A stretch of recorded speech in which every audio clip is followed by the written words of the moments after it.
નમસ્કાર, જય શ્રી કૃષ્ણ. આપણે રોકડમેં ચેપ્ટરમાં છેલ્લા 2 દાખલા જોવાના બાકી છે, જે આ વિડીયો દ્વારા આપણે જોઈ લઈએ. તો ઝડપથી આપણે દાખલાની રકમ જોઈ દાખલાની શરૂઆત કરીએ. નીચેના વ્યવહાર ઉપરથી શ્રી સોનમબહેનનો 3 ખાનાવાળો રોકડમેં. તો ટાઇટલ આપી દઈએ શ્રી સોનમનું 3 ખાનાવાળો રોકડમેં. પહેલી બાકી છે 2016 ફેબ્રુઆરી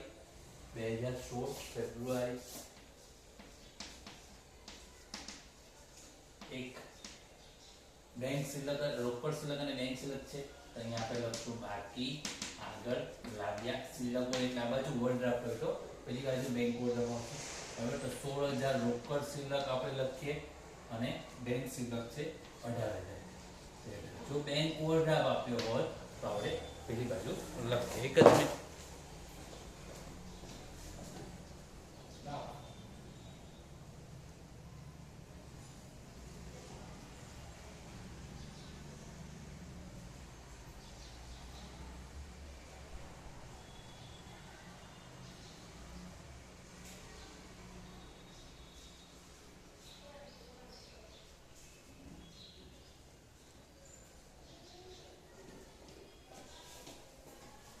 તો રોકડ શિલ્લક હોય અને બેંક શિલ્લક હોય આ બાજુ, પરંતુ જો બેંક શિલ્લકની જગ્યાએ બેંક ઓવરડ્રાફ્ટ આપ્યો હોત તો આપણે આ બાજુ લખતે નહીં, લખતે બાકી, આગળ લાવ્યા બેંક ઓવરડ્રાફ્ટ. બરાબર. અહીંયા શિલ્લક છે એટલે બંને ઉધાર બાજુ લખાશે. બીજું તારીખ 4 નો વ્યવહાર, બીજો વ્યવહાર છે 8,000 નો માલ શ્રી અશોકભાઈને વેચ્યો, એનઈએફટી દ્વારા નાણાં ચૂકવ્યા. હવે એનઈએફટી શું છે તમે લગભગ BA માં શીખી જ ગયા, ન શીખી ગયા તો એકદમ શોર્ટમાં આપણે શીખી લઈએ. એનઈએફટી એટલે નેશનલ ઇલેક્ટ્રોનિક ફંડ ટ્રાન્સફર. અત્યારે વર્તમાન સમયમાં આપણા ભારત દેશમાં બેન્કિંગ સુવિધાઓ બધી કેવી થઈ ગઈ? ઓનલાઈન. હવે ઓનલાઈન બેન્કિંગ સુવિધામાં એક ખાતામાંથી બીજા ખાતામાં પૈસા ટ્રાન્સફર કરવા માટે અલગ અલગ પ્રકારની 3 સેવાઓ બેંક આપે છે. એક IMPS, એક NEFT અને એક RTGS, કે જેમાં તમે અહીંયાથી એ વિગત, જેના ખાતામાં પૈસા જમા કરવાના છે એની વિગત નાખીને તમે ઓન ધી સ્પોટ અહીંયા બેઠા બેઠા દેશના ગમે તે ખૂણામાં પૈસા ટ્રાન્સફર કરી શકો. બરાબર. તો આ NEFT ની સેવા છે. બરાબર. એના બદલામાં બેંક ચાર્જ પણ વસૂલ કરે છે. બરાબર. તો 8,000 નો માલ આપણે વેચ્યો એટલે આપણને પૈસા મળ્યા હશે. NEFT દ્વારા એને નાણાં ચૂકવી આપ્યા, એટલે કે આપણને ચૂકવી આપ્યા હશે. તો આપણા ખાતામાં પૈસા બેંક દ્વારા આવશે. કેટલા આવશે? તો 8,000 નો માલ વેચ્યો છે એટલે 8,000 આવશે. બરાબર. તારીખ 4 વેચ્યો એટલે વેચાણ ખાતે આવશે. બરાબર. વેચાણ ખાતે આવશે. તારીખ 6 10,000 નો માલ 10% રોકડ વટાવે હેતલને વેચ્યો રોકડેથી. 10,000 નો માલ 10% રોકડ વટાવ, રોકડ વટાવની ચોપડે નોંધ થાય એટલે 10% કેટલો થશે?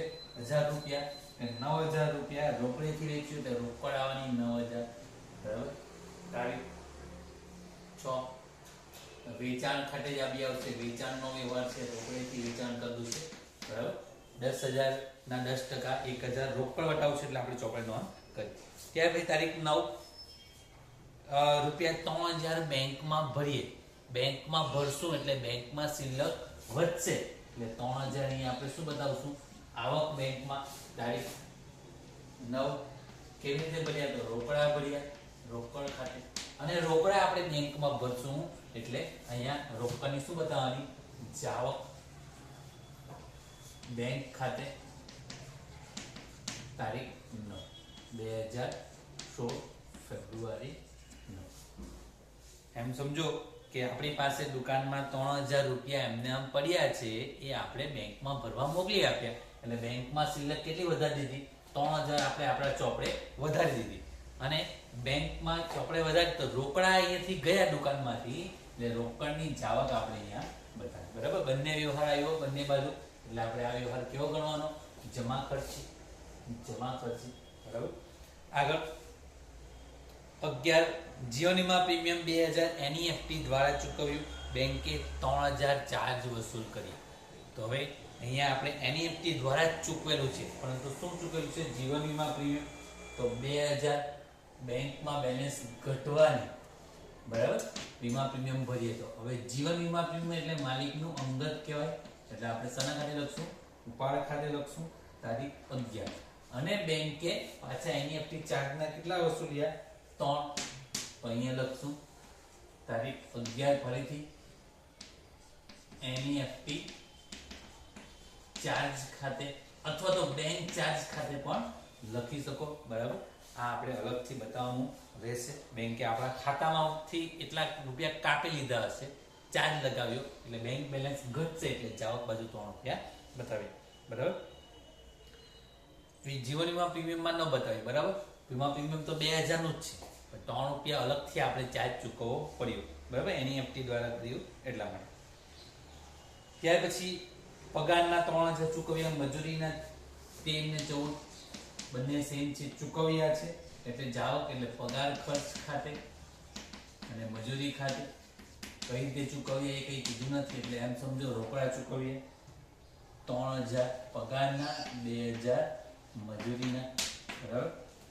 નેક્સ્ટ રોકડ ખરીદી 1000, રોકડ વેચાણ 3000. તો રોકડેથી ખરીદી કરીએ તારીખ 17, એટલે ખરીદ ખાતે નાણાં જશે, જાવક રોકડની કેટલાની ખરીદી કરી છે? તો 1000, એટલે 1000 રૂપિયા આપણા જશે રોકડા. અને રોકડેથી વેચાણ કરશું એટલે આપણને રોકડા મળશે 3000, અહીંયા 3000 બતાવીશું વેચાણ ખાતે, તારીખ 17. આગળ 19 તારીખનો વ્યવહાર. 2500 બેંકના 2500 ડિવિડન્ડના બેંકે એનઈએફટી દ્વારા જમા કર્યા. હવે બેંકે ડિવિડન્ડના પૈસા જમા કર્યા, ડિવિડન્ડ આપણી આવક કહેવાય, એટલે બેંક બેલેન્સ વધશે, એટલે આવક બાજુ બતાવશું, તારીખ 2500 શેર પર આપણને ડિવિડન્ડ મળ્યું, એટલે ડિવિડન્ડ ખાતે તારીખ 19, બરાબર. 21 કમિશનના 1200 ચૂકવી આપ્યા, રોકડથી ચૂકવ્યા, આપણે સમજવું કઈ કીધું નથી, એટલે 1200 રોકડ જાય તો જેમાં કમિશન ખર્ચ કહેવાય, એટલે કમિશન ખાતે, ઉધાર રોકડ જાય એટલે રોકડ ખાતે જમા, તારીખ 21. અહીંયા જમા અને ઉધાર લખવું જરૂરી છે. આગળ 23 આગના વીમા પ્રીમિયમ ભરવા 2500 એનઈએફટી દ્વારા ચૂકવ્યો, બેંકે 2 રૂપિયા ચાર્જ વસૂલ કર્યો. તો હવે 2500 રૂપિયા આપણે આગનું વીમા પ્રીમિયમ ભર્યું, એટલે આપણો ધંધાનો ખર્ચ કહેવાય. આગનો વીમા પ્રીમિયમ ખાતે ઉધાર, તારીખ 23. અને પાછા બેંકે એના ઉપર ચાર્જ લીધો 2000, 2 રૂપિયા 23 લખશું. બેંક ચાર્જ ખાતે, બેંક ચાર્જીસ ખાતે, બરાબર, એનઈએફટી. નેક્સ્ટ બેંકે વ્યાજના 200 અને કમિશનના 200 આપણા ખાતે જમા કરેલ છે, એટલે બેંક આપણા ખાતામાં પૈસા જમા કરે છે, કમિશનના કેટલા? 200 વ્યાજના અને બેંક કમિશનના 200 બંને આપણા ખાતામાં જમા કરેલા છે, બરાબર. તો અહીંયા આવક બતાવવાની, તારીખ 25, બેંક વ્યાજ ખાતે, કમિશન ખાતે,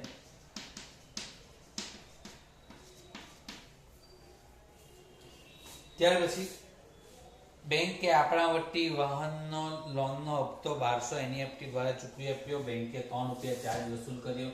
તો બેંક ચૂકવશે લોનનો હપ્તો, એટલે 12000 લોનનો હપ્તો. અહીંયા આપણે બેંકમાં જાવક બતાવીશું, તારીખ 28. તો બેંક ખાતે ઉધાર તે લોન ખાતે, બરાબર, આપણે લોન ખાતે લખીશું અહીંયા. અને પછી પાછો ચાર્જ લગાવ્યો 3 રૂપિયા, એ પણ અહીંયા લખશું, તારીખ 28. બેંક ચાર્જ ખાતે, ચાર્જીસ ખાતે, બરાબર, 3 રૂપિયા આપણે બતાવીશું. તો આ રીતે બધા વ્યવહારો આપણે અહીંયા નોંધી લીધા છે, બરાબર. તો હવે આપણે ટોટલ કરીએ, બરાબર. સૌપ્રથમ આપણે વટાવખાનાનો ટોટલ કરી દઈએ, જે 1000 અને આ બાજુ નથિંગ. ધેન રોકડ ખાનાનો સરવાળો કરીએ, તો રોકડ ખાનામાં 16000 વત્તા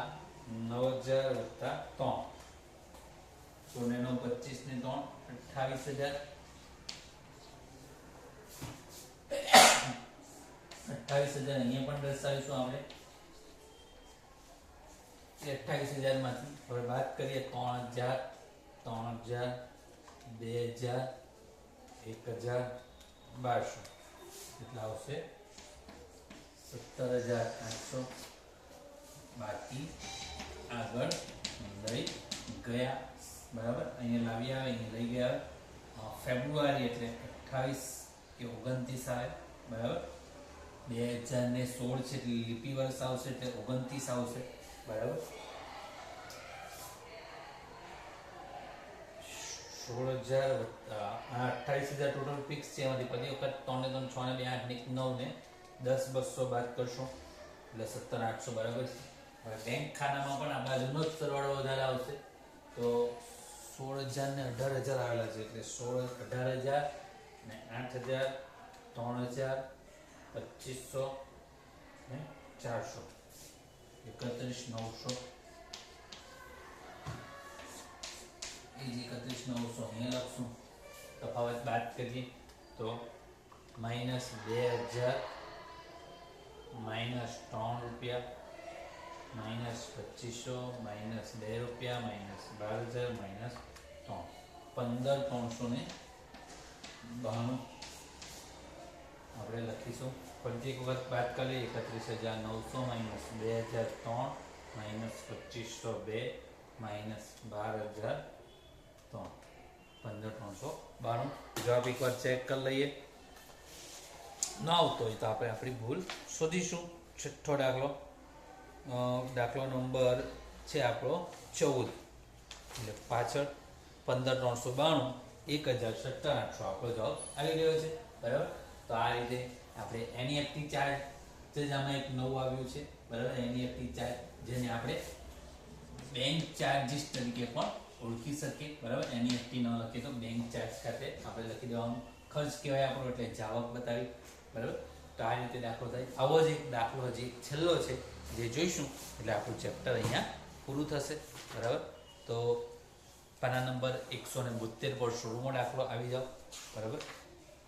15મો અભ્યાસક્રમમાં આવશે નથી એટલે આપણે 16મો દાખલો જોઈએ, બરાબર.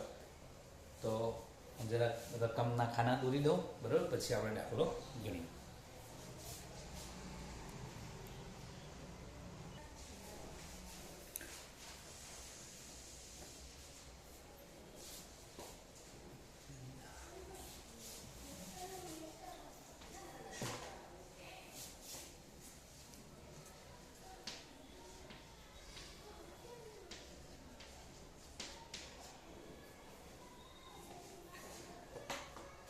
તો આપણે આ ચેપ્ટરનો છેલ્લો દાખલો આજે આપણે જોઈશું.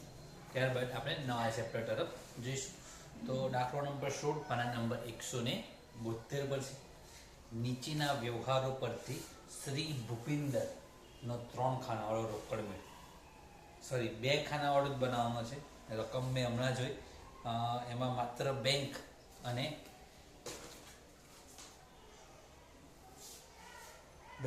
વટાવ ખાનાનો જ છે લગભગ. 2 ખાનાવાળામાં કયા કયા ખાના છે તો રોકડ શિલક, બેંક શિલક છે એટલે વટાવનું ખાનું અંદર નથી, બરાબર. આ વટાવનું ખાનું અંદર નથી તો એ આપણે અહીંથી કાઢી નાખીએ, બરાબર.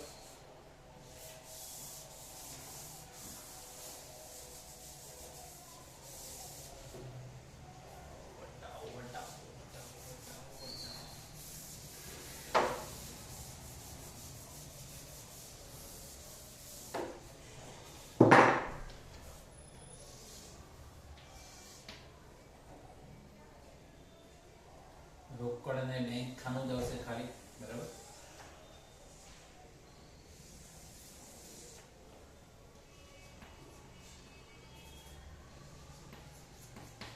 પાંચ નંબર ખાપા, રોકડ, બેંક, બરાબર. અહીંયા વાઉચર નંબર, પછી ખાપા, રોકડ, બેંક. બસ 2 ખાનાવાળો અંદર કીધો છે આપણે 2 ખાનાવાળો બનાવીએ. વટાવનું ખાનું આપણે નથી કાઢી નાખ્યું છે, એમ કે રોકડ શિલ્લક અને બેંક શિલ્લક આપી છે એટલે રોકડ ખાનું અને બેંક ખાનું આવવાનું, બરાબર. તો હવે દાખલો જોઈએ. બે ખાનાવાળો રોકડ મેં તૈયાર કરવાનો છે 2016 એપ્રિલ.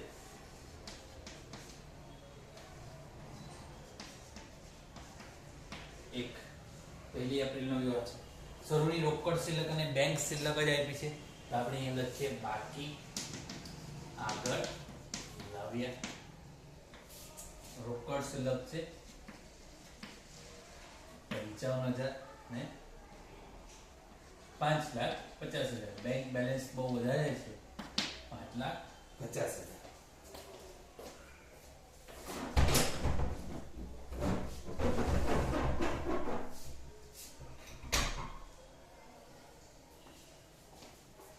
જો બેંક શિલ્લકની જગ્યાએ બેંક ઓવરડ્રાફ્ટ આપ્યું હોય તો આપણે આ બાજુ લખતે, બરાબર. પણ અહીંયા બેંક શિલ્લક જ આપી છે એટલે આપણે અહીંયા લખીશું નહીં, બરાબર. બીજું 5,500 નો માલ ધર્માદામાં આપ્યું. ધર્માદા એટલે કે દાનમાં આપ્યું, એટલે આપણું એટલો નુકસાન જવાનું, બરાબર. તો રૂપિયા 5500 ધર્માદામાં આપ્યા એટલે કે રોકડા આપ્યા છે, માલ આપ્યો નથી, રોકડા આપ્યા છે. તો રોકડ જાય તો જમા બાજુ 5500 રૂપિયા આપ્યા છે ધર્માદામાં, એટલે દાન ખર્ચ કહેવાય. એટલે ધર્માદા ખાતે ઉધાર, બરાબર. ધર્માદા ખર્ચ ખાતે ઉધાર તે રોકડ ખાતે જમા. આમની આમ ન થાય એટલે આ રીતે એની ખતવણી અહીંયા રોકડ ખાતામાં એની એન્ટ્રી થાય, બરાબર. રોકડ જાવક છે એટલે રોકડ ખાનામાં આપણે લખ્યું છે. ત્યાર પછી ત્રીજું 49,500 લેણા પેટે એનઈએફટી દ્વારા ચૂકવ્યા. 49,500 મહેશને લેણા પેટે આપણે ચૂકવ્યા છે. મહેશના લેણા પેટે ચૂકવ્યા. એનઈએફટી ચાર્જના રૂપિયા 5 થયા. બેંકે રકમ ઉધારી. બેંકે રકમ ઉધારી. હવે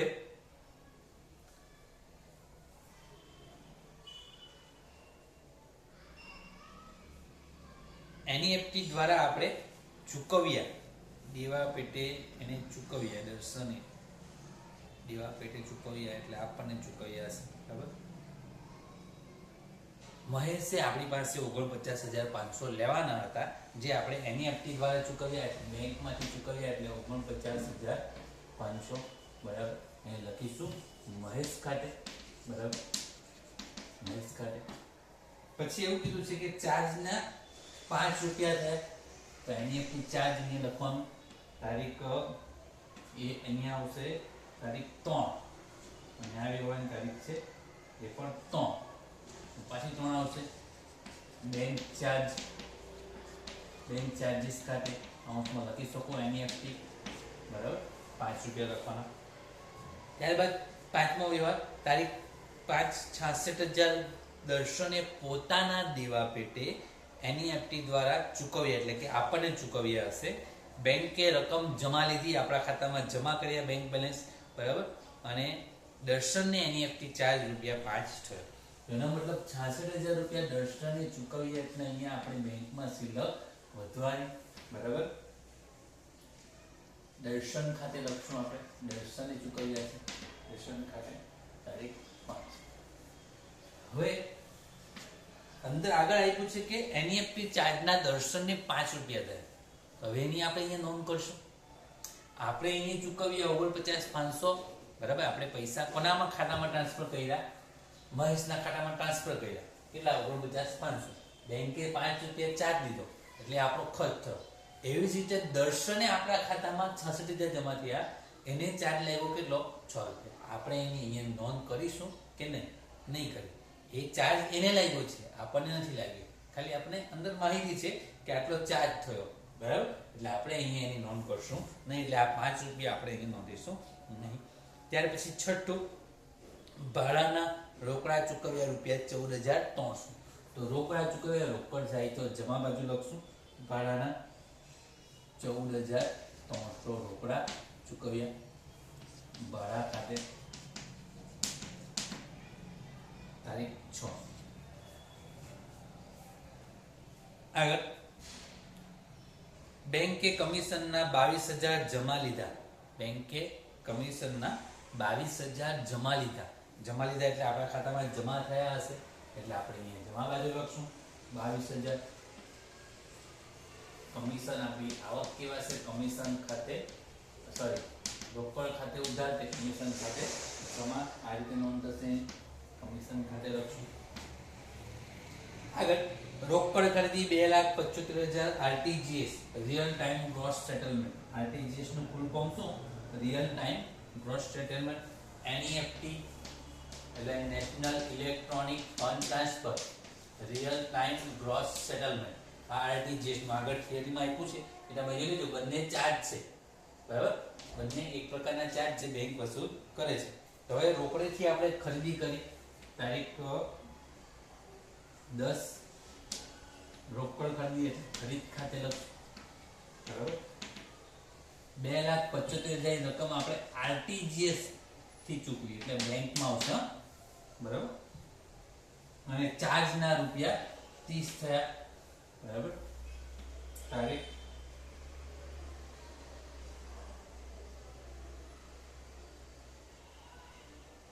10 સોરી હા 10 જ છે, બરાબર? લખી દીધી છે.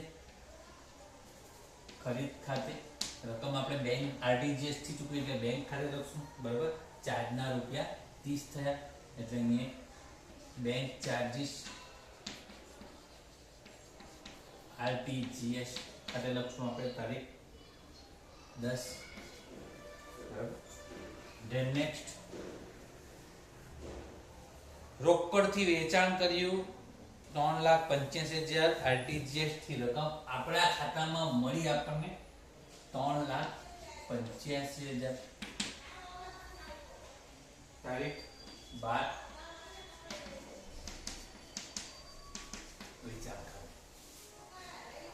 આગળ કલ્પનાને તેના લેણા પેટે 22,000 એનઈએફટી દ્વારા આપણે ચૂકવ્યા છે એટલે એનઈએફટી દ્વારા એટલે બેંકમાંથી કપાવશે 22,000 અને 5 રૂપિયા ચાર્જ થયો તો બંનેની નોંધ કરીએ આપણે. તો 13 કલ્પના ખાતે કલ્પનાનું લેણું છે આપણી પાસે એટલે આપણું જેવું કહેવાય, બરાબર? અને બેંક ચાર્જીસ આપણે ચૂકવ્યો એનઈએફટી.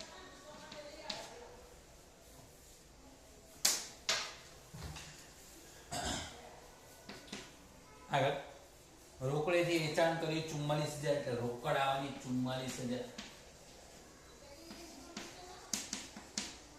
તારીખ 20 તારીખ 24 રોકડેથી ખરીદી એટલે જાવક થવાની પૈસાની ખરીદ ખાતે રોકડની જાવક થવાની 27,500.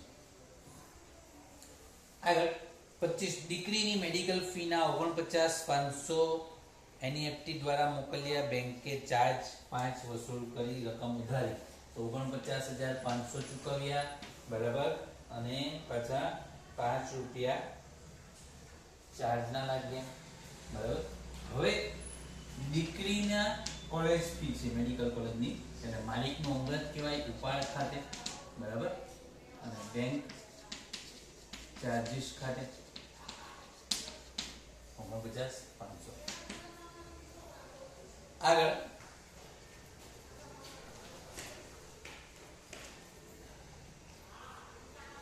ડિવિડન્ડના 3300 બેંકે જમા લીધા એટલે ડિવિડન્ડ આપણને મળ્યું હશે, ખાતામાં બેંક બેલેન્સમાં વધ્યું હશે 33,000.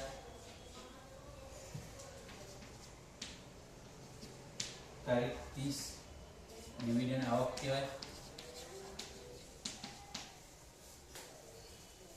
સોરી ભૂલ થઈ મારી, ડિવિડન્ડ આવક છે એટલે અહીંયા નહીં લખાય, આઈ બાજુ નોંધાશે, બરાબર? બેંકે જમા લીધા એટલે બેંક ખાતામાં જમા થયા હશે 33,000 ડિવિડન્ડ ખાતે તારીખ 30. જીવન વીમા પ્રીમિયમના 11,000 એનઈએફટી દ્વારા ચૂકવ્યા એટલે અહીંયા આ જાવક આવશે 11,000, બરાબર? જીવન વીમા પ્રીમિયમ એટલે માલિકનો અંગત કહેવાય ઉપાડ ખાતે લખશું આપણે, બરાબર? જીવન વીમા પ્રીમિયમ માલિકનો અંગત કહેવાય, ધંધાને લગતો ખર્ચો નથી એટલે જીવન વીમા પ્રીમિયમ ઉપાડ કહેવાશે. તો અહીંયા બધા વ્યવહારો આવી ગયા. આપણે ટોટલ કરીએ, પહેલા રોકડ ખાનાનું ટોટલ કરીશું, બરાબર? તો રોકડ ખાનામાં 55 5 ને 4 9 99,000 સરવાળો આવશે, બરાબર? 55,000 વત્તા 44,000 એટલે 99,000 માઇનસ 5500 -14,300 -27,500 51,700 તફાવત આવશે.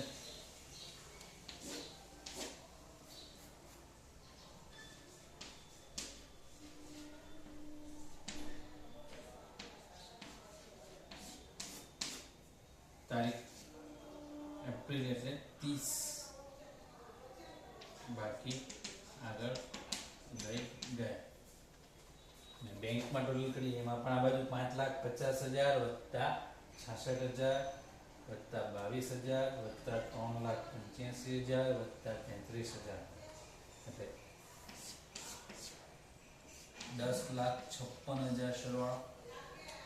5,50,000 વત્તા 66,000 વત્તા 22,000 વત્તા 3,85,000 વત્તા 33,000 10,56,000.